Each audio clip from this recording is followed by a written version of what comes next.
بسم اللہ الرحمن الرحیم۔ السلام علیکم ورحمۃ اللہ۔ امید ہے ناظرین آپ خیریت سے ہوں گے۔ اللہ تبارک و تعالیٰ آپ کو خیر و عافیت سے رکھیں۔ ناظرین، جس طرح ہم نے گزشتہ لیکچر میں مالی معاملہ یا تجارتی معاملہ اس کے بنیادی ارکان پڑھے تھے، اسی طرح ہم اس لیکچر میں مالی معاملات کی بنیادی شرائط پڑھیں گے اور ان کی اہمیت کے بارے میں بھی جانیں گے۔ سب سے پہلے ہم شرط کی تعریف کے اوپر کچھ گفتگو کرتے ہیں۔ شرط لغوی طور پر کسی چیز کو لازم کرنے کا نام ہے، یعنی کہہ دیا جاتا ہے کہ یہ چیز اس چیز کے لیے شرط ہے۔ بھئی شرط ہے مطلب یہ ہے کہ اگر یہ چیز ہوگی تو دوسری چیز ہوگی۔ جیسے بیٹا ہونے کے لیے باپ کا ہونا شرط ہے، ٹھیک ہے جی، اب باپ ہوگا تو بیٹا ہوگا۔ تو اس طرح سے یہ کہہ دیا جاتا ہے کہ جناب یہ چیز ہوگی تو یہ ہوگی، یہ نہیں ہوگی تو یہ بھی نہیں ہوگی۔ تو اس طرح سے اس کا معنی لازم کرنے کے آتے ہیں، ایک چیز کو دوسری چیز کے ساتھ لازم کر دینا۔ لیکن شرط کی اصطلاحی تعریف ذرا ٹیکنیکل ہے، اس کو ہم تھوڑا طریقے سے دیکھتے ہیں۔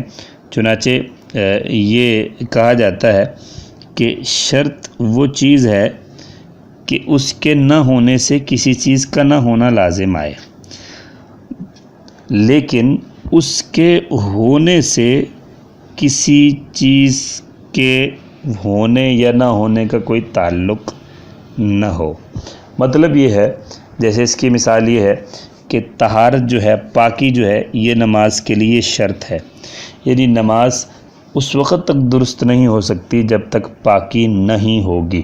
اگر پاکی ہوگی تو نماز ہوگی، اگر پاکی نہیں ہوگی تو نماز نہیں ہوگی۔ اچھا، لیکن یہ بھی ہو سکتا ہے کہ پاکی تو ہو، طہارت تو ہو، وضو تو ہو، لیکن نماز نہ ہو۔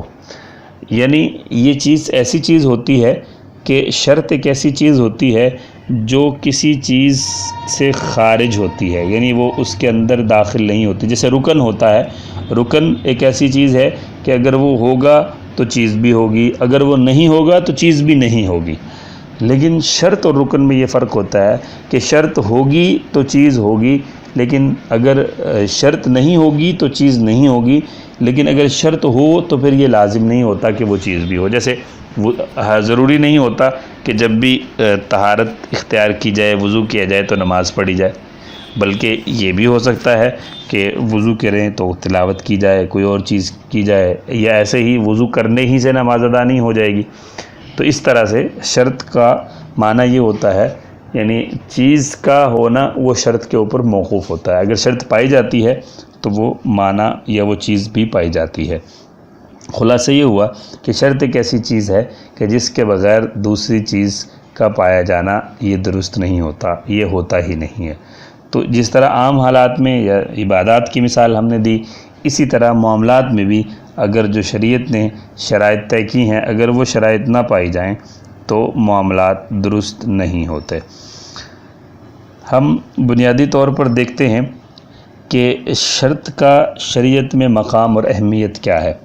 چنانچہ کوئی بھی مالی معاملہ ہے، شریعت نے کسی بھی مالی معاملے کو اس طرح سے فکس نہیں کیا کہ انسان آج کے دور میں جب وہ مالی معاملہ کرنے لگے تو اس کو اپنے اعتبار سے موڈیفائی نہ کر سکے۔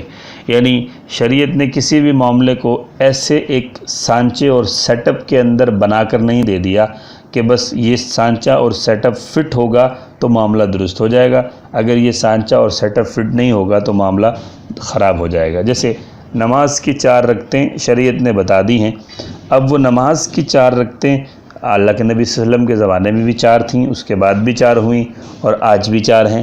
تو معاملات کے اندر اس طرح سے شریعت کا مزاج نہیں ہے، بلکہ شریعت میں کچھ اصول دے دیے ہیں، تو ان اصولوں کے مطابق جو چیزیں آج بدلی جا سکتی ہیں وہ بدل سکتے ہیں۔ چنانچہ شریعت کا ایک یہ بھی اصول ہے، المسلمون علی شروطہم، حدیث مبارکہ ہے کہ مسلمان اپنی شروط کے مطابق جو ہے وہ معاملہ کر سکتے ہیں، یعنی لیکن وہ شرائط ایسی ہوں گی جو شرعاً کسی دوسری چیز سے متصادم نہیں ہوں گی، یعنی معاملات میں ایسی شرط نہیں لگائی جائے گی جس میں سود پایا جا رہا ہوگا، جس میں کوئی اور خرابی پائی جا رہی ہوگی۔ چنانچہ اللہ تبارک و تعالیٰ نے، اللہ کے نبی صلی اللہ علیہ وسلم نے شرائط کو ایک خاص مقام دیا ہے اور یہ اصول کا درجہ دیا ہے کہ دو پارٹیز جب آپس میں کوئی معاملہ کر رہے ہوں تو وہ اپنی شرائط رکھ سکتی ہیں۔ دوسری اہمیت ایک یہ بھی ہے کہ فریقین کی رضامندی کی بنیاد بھی جو ہے وہ شرط ہے، یعنی اگر کوئی معاملہ کرنے لگے اور اس میں فریقین کی رضامندی نہ ہو تو یہ معاملہ درست نہیں ہوگا۔ کیوں؟ اس لیے کہ فریقین کی رضامندی کا پایا جانا شرط ہے، تو یعنی اگر یہ شرط نہ پائی جائے تو معاملہ ہی درست نہ ہو۔ تو یہ بھی ہم سمجھ سکتے ہیں کہ شرط ایک ایسی چیز ہے شریعت کی طرف سے کہ اگر وہ نہ پائی جائے تو وہ معاملہ ہی درست نہیں ہوتا، اس لیے بھی شرط کا مقام بہت زیادہ ہے۔ اسی طرح جو عقود اور معاملات ہوتے ہیں، اگر ان میں وہ شرائط نہ پائی جائیں جو طے ہوں تو معاملات کل عدم ہو جائیں، تو اس سے بھی سمجھ میں آتا ہے کہ شرائط کے بغیر معاملات ہی نہیں ہیں۔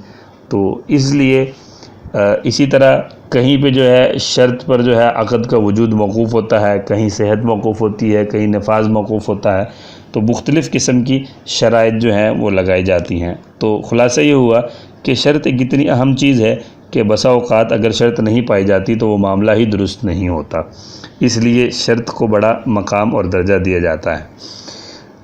اب ہم عقد میں یعنی مالی معاملے میں، تجارتی معاملے میں پائے جانے والی بنیادی شرائط کی اقسام کا تذکرہ کرتے ہیں، جن کی تفصیلات آئندہ آنے والے لیکچروں میں مستقل طور پر جو ہے وہ ذکر کی جائے گی۔ تو بنیادی طور پر مالی معاملات میں پائے جانے والی شرائط 4 قسم کی ہیں۔ سب سے پہلے شرائط الانعقاد، یعنی وہ شرائط جن کی وجہ سے عقد منعقد ہوتا ہے۔ اگر مالی معاملہ منعقد ہوتا ہے یعنی اس کا بنیادی ڈھانچہ بنتا ہے، اگر وہ شرائط نہ پائی جائیں تو اس معاملے کا بنیادی ڈھانچہ ہی نہ بنے۔